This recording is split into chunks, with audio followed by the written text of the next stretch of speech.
সাধারণত ছুটির দিনে যেখানে হাজারো পর্যটকের কোলাহলে মুখর থাকে কক্সবাজারের সমুদ্র সৈকত, সেখানে গত 2 সপ্তাহ ছিল একেবারে ভিন্ন চিত্র।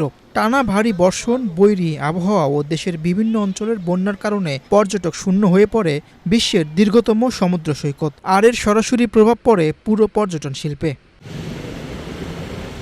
রূপায়ণ lake castle, welcome to the land of piece. নিরাপত্তার কথা বিবেচনা করে অনেকে ভ্রমণ পরিকল্পনা বাতিল করেন, কেউ আগাম বুকিংও বাতিল করে দেন। ফলে জেলার হোটেল রিসোর্টগুলোতে দেখা দেয় আশঙ্কাজনক মন্দা। ব্যবসায়ীদের দাবি, প্রতিদিন গড়ে প্রায় 7 কোটি টাকার ক্ষতির মুখে পড়েছে পর্যটন খাত।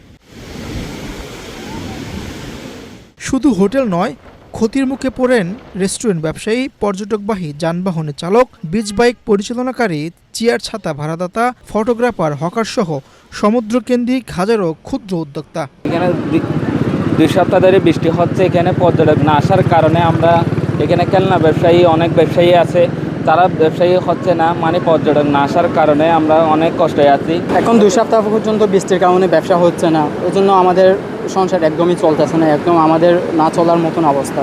বিগত 7 থেকে 8, 10, 12 দিন বৃষ্টি হওয়ার কারণে আমরা যেসব ব্যবসায়ী আছি, ক্ষুদ্র ব্যবসায়ী, যেমন কি আমাদের মনে করেন অনেক ধরনের ব্যবসা আছে বিচে, ওইগুলো ব্যবসায় করে আমাদের সবাই যে যার যার মতো জীবিকা নির্বাহন করতেছে, মা বাবাকে উপার্জন করে খাওয়াচ্ছে।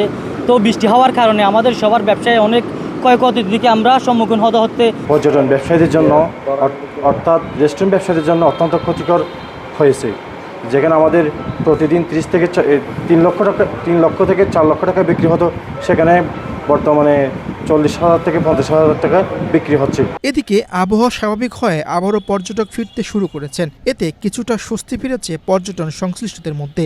তবে টানা 2 সপ্তাহে আর্থিক ক্ষতি কাটিয়ে উঠতে সময় লাগবে বলে মনে করছেন ব্যবসায়ীরা। বিগত কয়েকদিনের টানা বর্ষণের ফলে যে প্রাকৃতিক দুর্যোগ ঘটেছে, এর কারণে আমাদের হোটেলে ব্যবসায়িকভাবে আমরা বেশ কয়েক কোটি টাকা ইতিমধ্যে লস করেছি। আমাদের বড় বেশ কিছু গ্রুপ বুকিং ছিল, সেগুলো ক্যান্সেল হয়েছে, এবং কিছু কনফার্ম বুকিং ছিল, সেগুলো আমাদের ক্যান্সেল করে তাদের টাকা রিফান্ড করতে আমরা বাধ্য হয়েছি।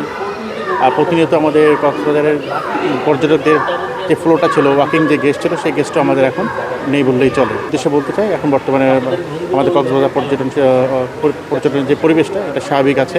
আপনারা সবাই আসতে পারেন এবং ভ্রমণ করতে পারবেন, সমস্যা হবে না। প্রকৃতির বিরূপ আচরণে সাময়িকভাবে থমকে গিয়েছিল কক্সবাজারের পর্যটন, তবে অনুকূল আবহাওয়ায় ফিরে আসায় সঙ্গে সঙ্গে আবারও জেগে উঠেছে আশা। পর্যটন সংশ্লিষ্টদের প্রত্যাশা, আগামী দিনগুলোতে পর্যটকদের পদচারণায় আবারও প্রাণ ফিরে পাবে বিশ্বের দীর্ঘতম সমুদ্র সৈকত কক্সবাজার। সপ্তাহেরও অধিক সময় ধরে, প্রায় 10 দিনের কাছাকাছি সময় ধরে কক্সবাজারে যেই বৃষ্টিজনিত কারণে যে বন্যা পরিস্থিতি কিংবা জলাবদ্ধতা, যে দুর্যোগ চলমান রয়েছে, তার কারণে আসলে পর্যটন শিল্পেও তার একটা প্রভাব পড়েছে।